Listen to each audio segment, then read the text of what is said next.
Hello students. सो आज हम next topic करेंगे हमारा। ठीक है, हमने लास्ट चैप्टर के अंदर क्या पढ़ा था? हमने सीएफटी पढ़ी थी, बेसिक उसके जंक्शंस पढ़े थे, सीएफटी में कैसे स्प्लिटिंग होती है, हमने ये सब देखा था।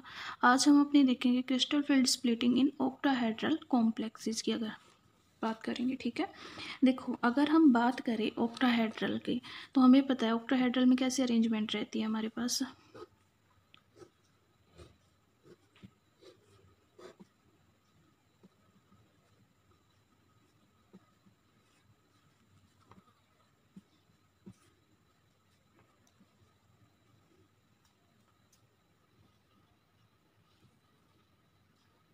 ये है हमारे पास। ठीक है, यहाँ हमारी क्या होगी? मेटल होगी। अगर हम देखें यहाँ पर तो हमें पता है हमारे पास कि ऑक्टाहेड्रल के अंदर हमारे पास जितने भी जहाँ पर भी जो लिगैंड होंगे वो सारे के सारे क्या रहते हैं? कॉर्नर पोजीशन के ऊपर रहते हैं हमारे पास। क्लियर है यहाँ से? देखो अगर कॉर्नर पोजीशन के ऊपर है हमारे पास सिंपल, और यहाँ पर क्या है? मेटल है हमारे पास। सिंपल अगर हम देखते हैं यहाँ पर तो हम क्या कहेंगे कि ये हमारा क्या हो गया? जेड एक्सिस हो गया हमारा। एक हमारे पास क्या हो जाता है हमारा? एक्स एक्सिस के अलोंग रहेगा हमारा, और एक हमारा क्या है? वाई एक्सिस के अलोंग रहता है हमारे पास। ठीक है, तो जब हम इनको ज्योमेट्री के अंदर देखते हैं तो हम देखते हैं कि ऑक्टाहेड्रल कॉम्प्लेक्सेस के अंदर जितने भी जो लिगैंड होते हैं वो सारे के सारे कहाँ रहते हैं? एक्सिस के ऊपर रहते हैं हमारे पास। ठीक है, अब एक्सिस के ऊपर लिगैंड है हमारे पास, तो देखो सिंपल से यहाँ पर एक बात निकालते हैं हम कि अगर हमारे पास क्या है? मेटल के पास सिर्फ क्या है? एक इलेक्ट्रॉन है, और मेटल हमारी क्या है? फ्री स्टेट के अंदर है या फ्री आयन की फॉर्म के अंदर है अगर हमारी, तो यहाँ से क्या होगा? हमने पहले बताया था कि जब हमारे पास क्या हो, फ्री मेटल के केस के अंदर डी की सभी ऑर्बिटल की एनर्जी क्या होती है? सेम होती हैं। वो कैसी होती हैं? डी जनरेट होती हैं। तो यहाँ से इलेक्ट्रॉन क्या होगा? किसी भी एक के अंदर फिल हो सकता है ऑर्बिटल के अंदर। ठीक है, लेकिन अगर हम यहाँ पर देखें, ऐसा क्यों होगा? क्योंकि यहाँ पर क्या है? इन सभी की सेम एनर्जी है, तो जो हमारे पास एक इलेक्ट्रॉन है वो कहीं पर भी हमारा फिल हो सकता है फ्री स्टेट के अंदर। लेकिन जब जैसे लिगैंड हमारे पास मेटल से अटैच होगा यहाँ पर, तो अब यहाँ पर एनर्जी क्या हो जाती है? हमारी चेंज हो जाती है। देखो यहाँ से अगर हम देखें कि अगर हमारे पास जो ये लिगैंड है ये कहाँ पर हो? इनफाइनाइट पोजीशन के ऊपर हो, तो इनके बीच में कोई इंट्रैक्शन काम कर नहीं रहा। मैंने कल भी बताया था कि जब भी क्या होगा? लिगैंड आएगा और लिगैंड की इलेक्ट्रिक फील्ड की वजह से यहाँ पर क्या होगा? एक इंट्रैक्शन जनरेट होता है हमारे पास, और यहाँ पर जो मेटल के डी इलेक्ट्रॉन होंगे वो क्या हो जाएंगे? इन्फ्लुएंस होंगे, और इस वजह से हमारे पास क्या होती है? एनर्जी चेंज हो जाती है हमारे पास। लेकिन जब लिगैंड ही हमारा इनफाइनाइट पोजिशन के ऊपर है, अगर हम मानते हैं कि लिगैंड हमारा यहाँ पर है, तो अब मेटल के इलेक्ट्रॉन और लिगैंड के बीच में कोई इंट्रैक्शन हो रहा है? नहीं हो रहा। तो यहाँ से क्या एनर्जी चेंज हो सकती है हमारे पास? एनर्जी चेंज नहीं होगी। मीन्स हमारे पास क्या है? अब भी डी जो ऑर्बिटल है उसकी एनर्जी सेम है हमारे पास, और वो क्या है? डीजनरेट ही है हमारे यहाँ पर। क्लियर है हमारा यहाँ से? ठीक है, अब अगर हम देखें, लेकिन अगर हम बात करें जैसे ऑक्टाहेड्रल क्या होगा? MX6X हमारा कोई भी लिगैंड है, तो हमें यहाँ पे पता है कि जो डी है उसकी सभी ऑर्बिटल की एनर्जी सेम नहीं रहती है हमारे पास। ऐसा क्यों कहा गया था? क्योंकि जो डी की ऑर्बिटल्स हैं वही क्या है? सेम नहीं है। क्योंकि यहाँ पर क्या है? कल हमने बताया था कि हमारे पास क्या है? डी की 5 ऑर्बिटल है हमारे पास। ठीक है, और सबकी एनर्जी क्या है? हमारी अलग अलग है यहाँ पर। ठीक है, तो अब यहाँ से हमारे पास क्या हो गया? जो इनकी एनर्जी होगी वो क्या रहेगी? डिफरेंट रहेगी, और यहाँ से अब जो ऑर्बिटल है उनकी एनर्जी भी क्या हो जाएगी? डिफरेंट हो जाएंगी। और अब यहाँ पर हम ऐसा नहीं कर सकते कि इलेक्ट्रॉन कहीं पर भी फिल कर दे। अब एक सीक्वेंस में फिल होगा, जिसकी एनर्जी कम होगी वहाँ पहले इलेक्ट्रॉन जाएगा, जिसकी एनर्जी ज़्यादा होगी वहाँ पर बाद में इलेक्ट्रॉन फिल होगा हमारे पास। ठीक है, ये हो गया हमारे पास। दूसरा अगर हम यहाँ पर अरेंजमेंट देखते हैं, ठीक है, चलो देखें, हम सिंपल देखते हैं कि लिगैंड और मेटल की इलेक्ट्रॉन के बीच में इंट्रैक्शन हो कैसे रहा है। जैसे हम कंसीडर करते हैं मेटल है हमारे पास। ठीक है, मेटल के पास डी ऑर्बिटल है। मीन्स हमारे पास क्या होगा? हम पहले DXY के लिए देखते हैं हमारे पास। ठीक है, ऑक्टाहेड्रल अरेंजमेंट हम बनाएंगे तो कैसे बनेगी हमारी?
देखो ये हमारे पास सिंपल ऑक्टाहेड्रल है कि जो लीगेंड होंगे वो क्या रहेंगे, तीनों एक्सिस के अलोंग रहेंगे।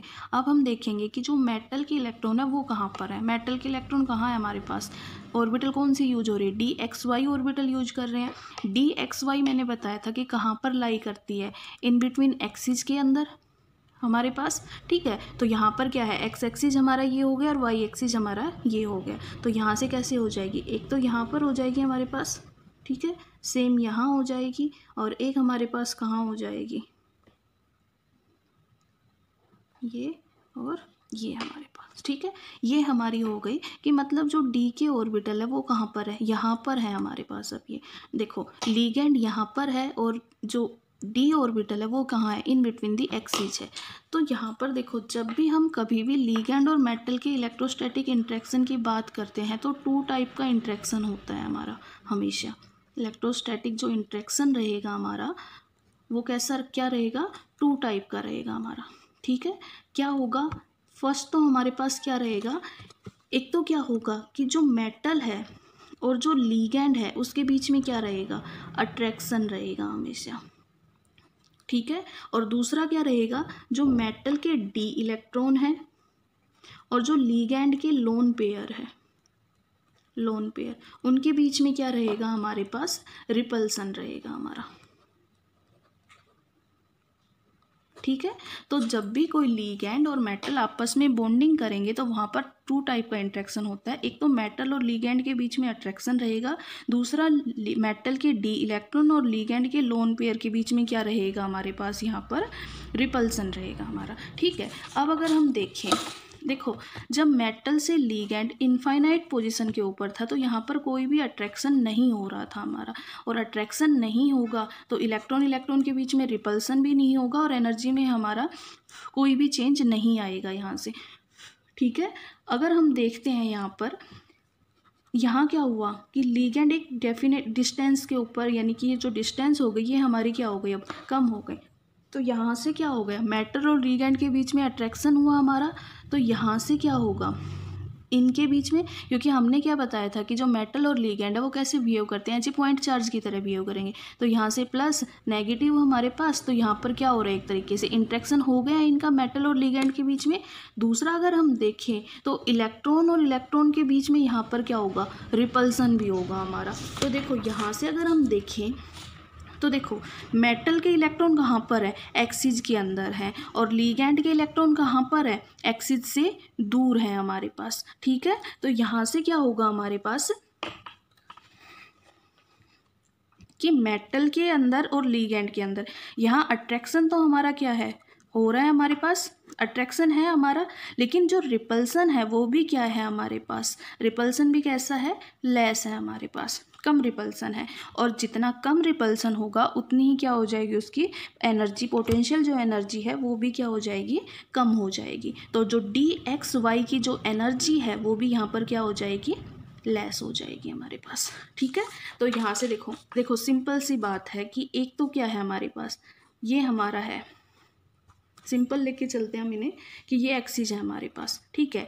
लीगेंड हमारा यहाँ पर है और जो मेटल की ऑर्बिटल एक तो कहाँ है, एक्सिस के ऊपर है, ठीक है। दूसरा लीगेंड हमारा यहाँ पर है और जो ऑर्बिटल है वो कहाँ है, इन बिटवीन एक्सिस। अब देखो यहाँ पर और यहाँ पर क्या होगा, इलेक्ट्रॉन और इलेक्ट्रॉन के बीच में क्या होगा, रिपल्सन हमारा ज़्यादा होगा क्योंकि डिस्टेंस क्या है हमारी, कम है यहाँ पर। लेकिन अगर हम यहाँ पर देखें तो यहाँ पर रिपल्सन क्या है हमारे पास, ज़्यादा है, मोर रिपल्सन हमारा क्या है यहाँ पर, लेस है रिपल्सन हमारा, क्योंकि इलेक्ट्रॉन इलेक्ट्रॉन के बीच में क्या है, डिस्टेंस बहुत ज़्यादा है हमारी, और अगर डिस्टेंस ज़्यादा होगी तो रिपल्सन कम होगा। और हमेशा ध्यान रखना जितना हमारे पास क्या होगा, जो रिपल्सन है, ये रखो, जो पोटेंशियल एनर्जी है डायरेक्टली प्रोपोर्शनल रहेगी रिपल्सन ऑफ इलेक्ट्रॉन, ठीक है।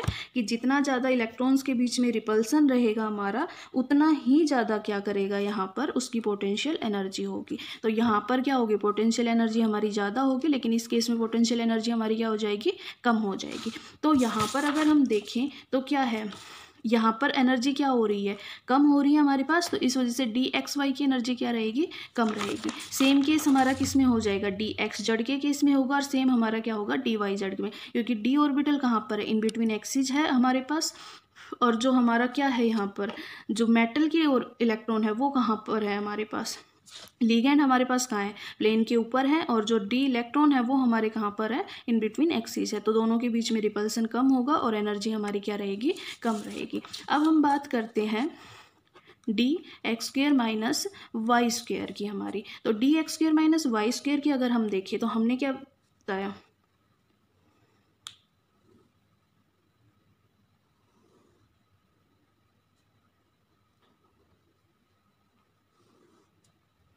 इस तरीके से है हमारे पास लिगेंड हमारे, ये है। अब x square minus y square है, एक्स एक्सिस हमारा, ये जेड एक्सिस, ये हमारा Y axis.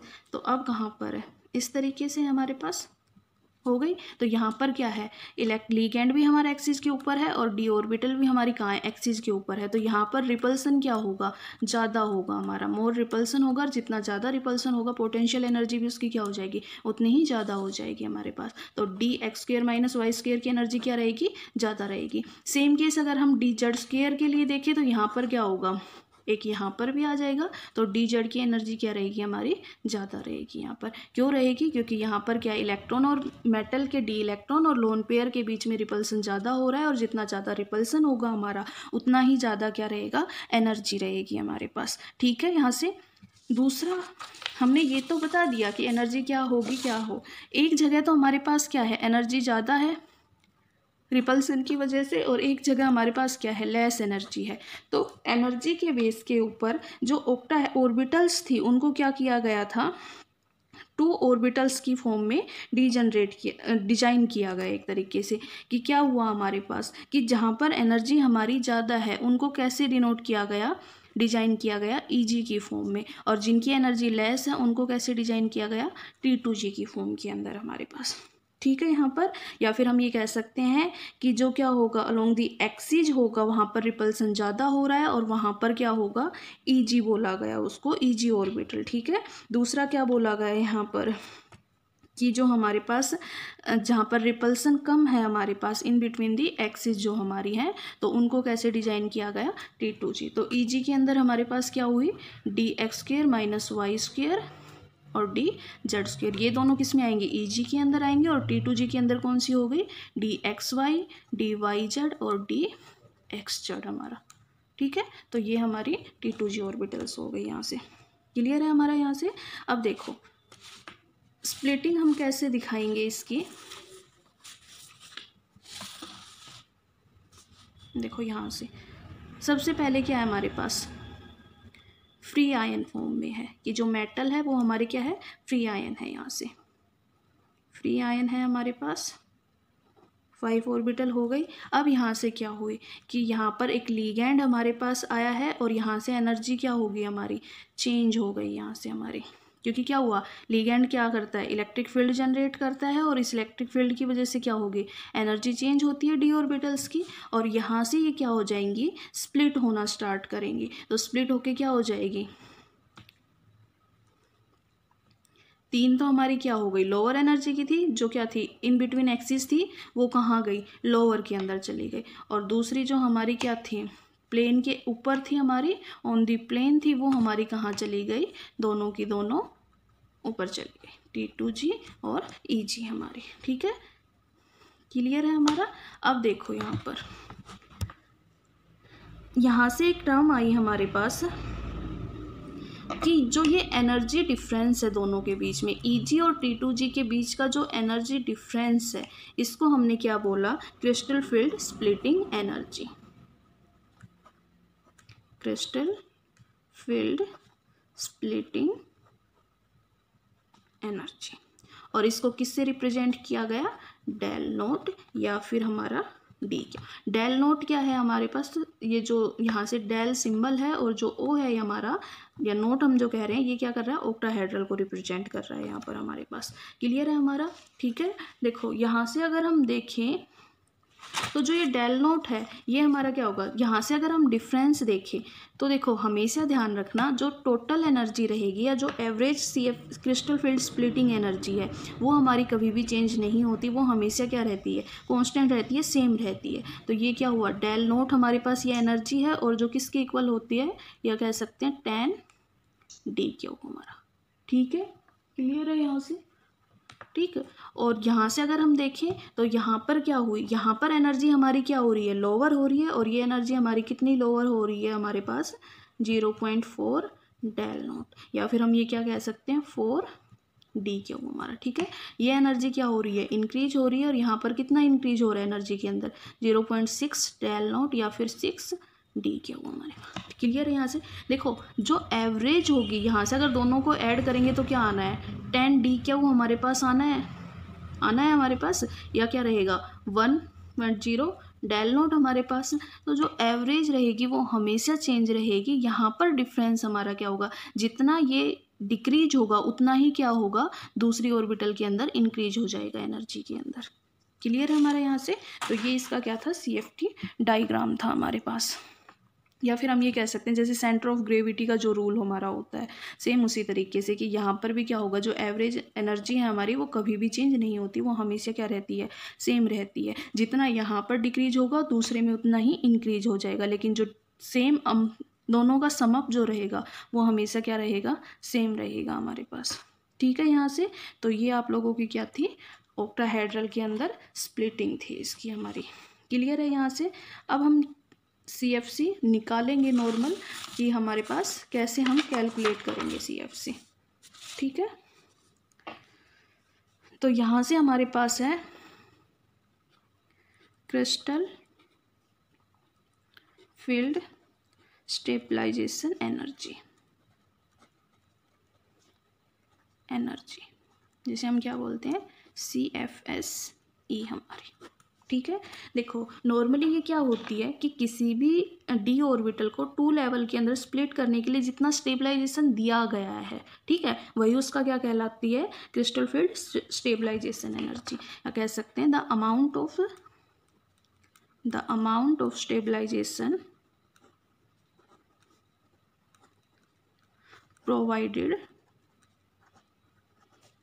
Bye splitting of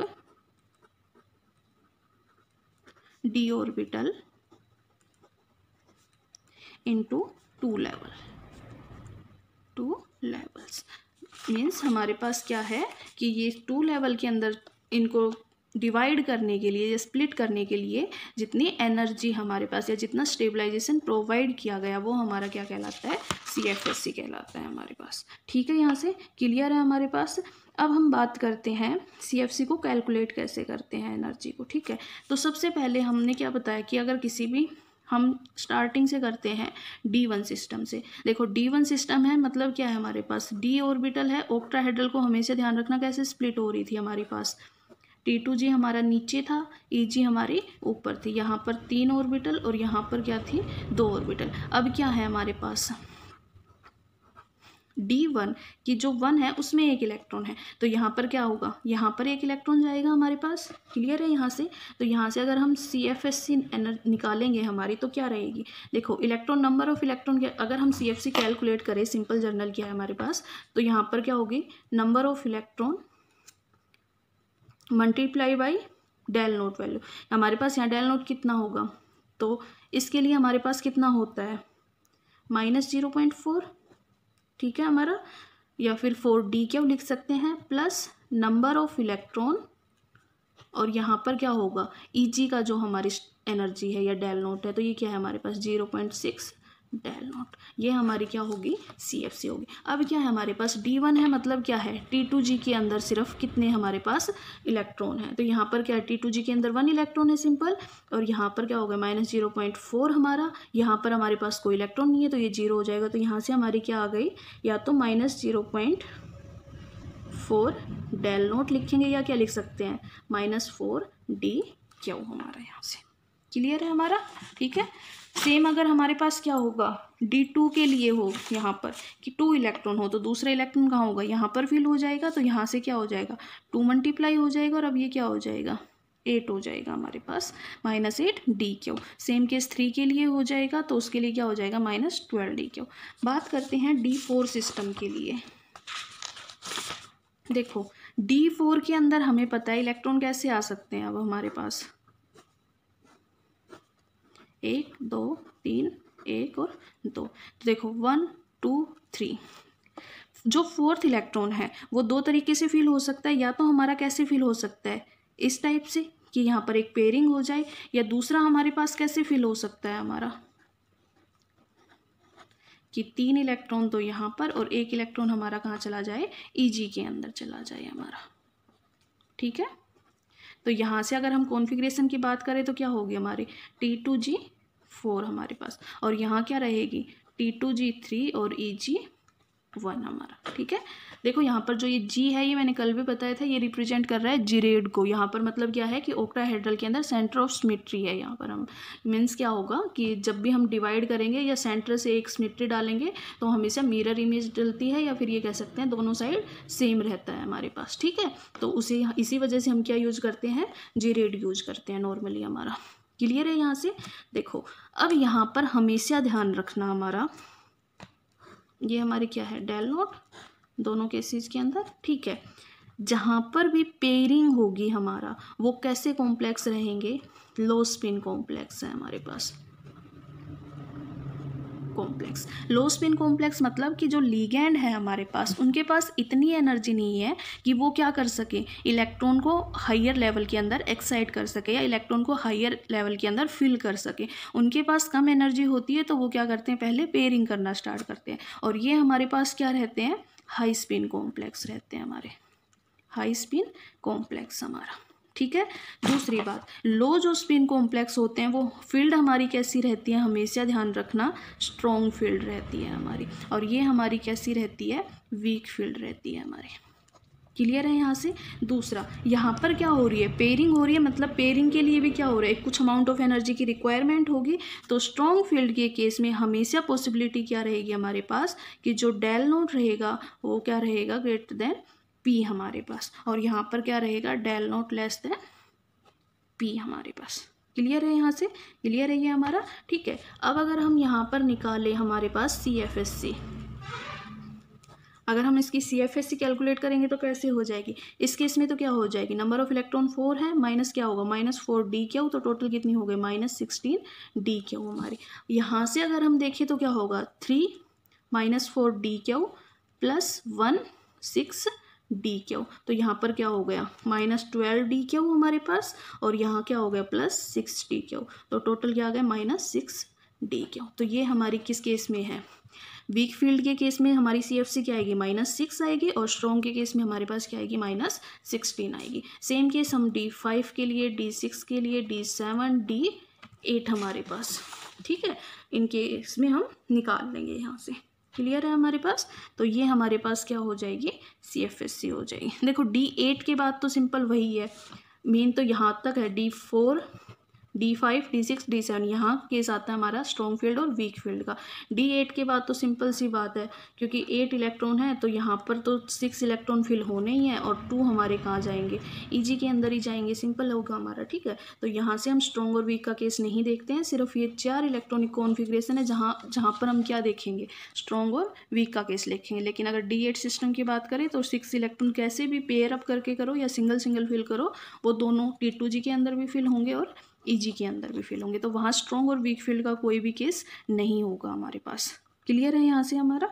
ठीक है, तो ये हमारी क्या हो जाएगी, CFC। अब यहाँ पर एक छोटी सी टर्म आती है हमारे पास कि ये तो हमने दिखा दिया हमारे पास कि 16d क्यों हमारी क्या आ गई, CFC आ गए, लेकिन यहाँ पर देखो पेयरिंग हो रही है हमारे पास, तो यहाँ पर हम साथ में क्या दिखाएंगे, P लिखेंगे, ये क्या है हमारे पास, पेयरिंग एनर्जी है यहाँ पर। ठीक है, ये क्या रहेगी, जितनी पेयरिंग हो रही है उतना ही हम दिखाएंगे। जैसे यहाँ पर क्या हो रही है, एक इलेक्ट्रॉन की पेयरिंग हो रही है तो सिंगल क्या कर रहे हैं, 1p हम रिप्रेजेंट कर रहे हैं। अगर यहाँ पर क्या हो, 2 इलेक्ट्रॉन की पेयरिंग होगी तो क्या करेंगे हम, 2p करेंगे हमारा यहाँ पर। ठीक है, क्लियर है यहाँ से, कर लोगे, या फिर सिंपल आप P से भी रिप्रेजेंट कर देना तो उससे भी हो जाएगा, इतना कोई वो नहीं है खास कि 2p। हाँ, बस ये ध्यान रखना कि स्ट्रॉन्ग फील्ड का केस आएगा तो del naught greater than P रहेगा, क्योंकि अगर एग्जाम में आपसे पूछेगा तो वो सिर्फ क्या दे देगा आपको कि जैसे क्या है, D6 है और आप क्या बनाओ, स्ट्रॉन्ग फील्ड के लिए बनाओ।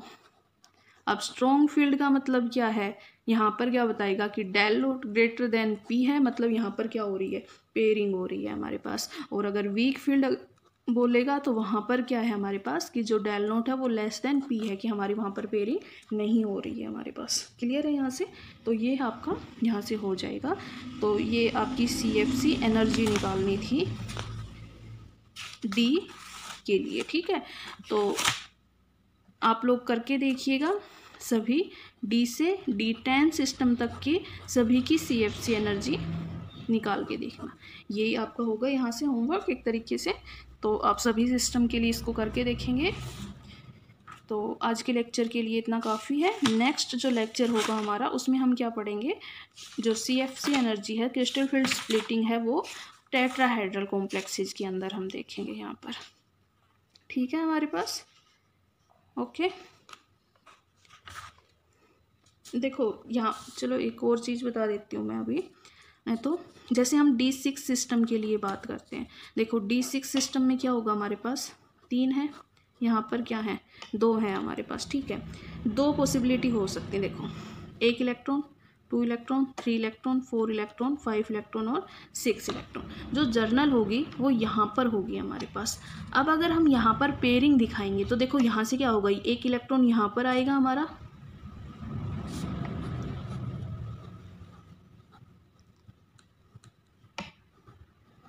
देखो यहाँ से क्या होगा, ये वाला जो इलेक्ट्रॉन है इसके साथ पेयर अप करेगा, ये वाला इलेक्ट्रॉन क्या है इसके साथ, तो यहाँ पर पेयरिंग क्या हो रही है 2p होगी यहाँ से हमारी, ठीक है। तो 2p है, तो हम यहाँ पर अगर दिखाएंगे इसकी जो स्ट्रॉन्ग फील्ड के केस में, देखो पहले वीक फील्ड को रिप्रेजेंट करना, उसके बाद पेयरिंग करना, क्योंकि अगर यहाँ पर टोटल पेयरिंग दिखाओगे तो कितनी हो सकती है, 3 हो सकती है, 3p आएगा, लेकिन 3p नहीं हो सकता, क्योंकि अगर 6 की बात करें तो एक पेयरिंग तो ऑटोमेटिक होनी ही है अपने आप। पेयर अप तो हम 2 ही कर सकते हैं ना, कि एनर्जी प्रोवाइड करके फिर कितनी पेयरिंग कर रहे हैं हम, तो वो हमारी क्या कर रहे हैं 2 पेयरिंग कर सकते हैं हम। तो इसी वजह से यहाँ पर 3p आके ना आप क्या आता है 2p आता है हमारे पास। क्लियर है यहाँ से? तो यहाँ से क्या हो जाएगा, देखो नंबर ऑफ इलेक्ट्रॉन कितने हो गए 6 हो गए, -4d(q), तो कितने हो गए -24d(q) प्लस में 2p हमारे पास, या फिर क्या लिख सकते हैं -2.4 डेल नॉट प्लस में 2p हमारा। क्लियर है यहाँ से? ठीक है, तो ये आप इस तरीके से रिप्रेजेंट करोगे। D7 के लिए अगर हम बात करें तो देखो D7 में क्या रहेगा 3 1 2 हमारा इस तरीके से है 1 2 3 4 5 6 7। अब देखो ये दोनों तो पहले से ही पेयर अप है, तो अब एनर्जी प्रोवाइड करके क्या कर सकते हैं, एक को ही पेयर अप करवा सकते हैं। तो यहाँ पर अगर हम लिखेंगे तो यहाँ से क्या हो जाएगा पेयर अप होने के बाद इस तरीके से, इनके अंदर 2 इलेक्ट्रॉन सारे, और इसमें क्या हो जाएगा सिंगल 1 इलेक्ट्रॉन हमारे पास यहाँ पर। तो यहाँ से क्या हो जाएगा, देखो 6 × -4d(q) प्लस 1 × 6d(q) हमारे पास, ठीक है। और प्लस में क्या हुआ, एक पेयरिंग हुई है तो p हमारा -24d(q) plus 6d(q) plus p, मतलब क्या हो जाएगा -18d(q) प्लस p हमारे पास। तो ये क्या हो जाएगी D7 सिस्टम के लिए CFC। तो ये आप सभी कैलकुलेट करके देखना। एक सिंपल सा डायग्राम बनाना इस तरीके से, देखो कैसे करोगे। जैसे D1 सिस्टम है हमारे यहाँ पर, तो यहाँ से एक तरफ हम क्या करेंगे, यहाँ स्ट्रॉन्ग फील्ड के लिए बना लेंगे, और यहाँ पर क्या बना लेंगे वीक फील्ड के लिए, और यहाँ पर हम सबकी स्प्लिटिंग करके दिखा देंगे। सेम यहाँ पर हमारे पास, ठीक है, Ag T2G। तो सबके केस आप बनाओगे यहाँ से, किसके लिए D1 से D10 तक आपका, ठीक है। ओके, तो नेक्स्ट जो हमारा चैप्टर होगा हम उसमें टेट्राहेड्रल कॉम्प्लेक्सेस की पढ़ेंगे यहाँ से, ठीक है। ओके, सो थैंक यू, आज के लिए इतना ही।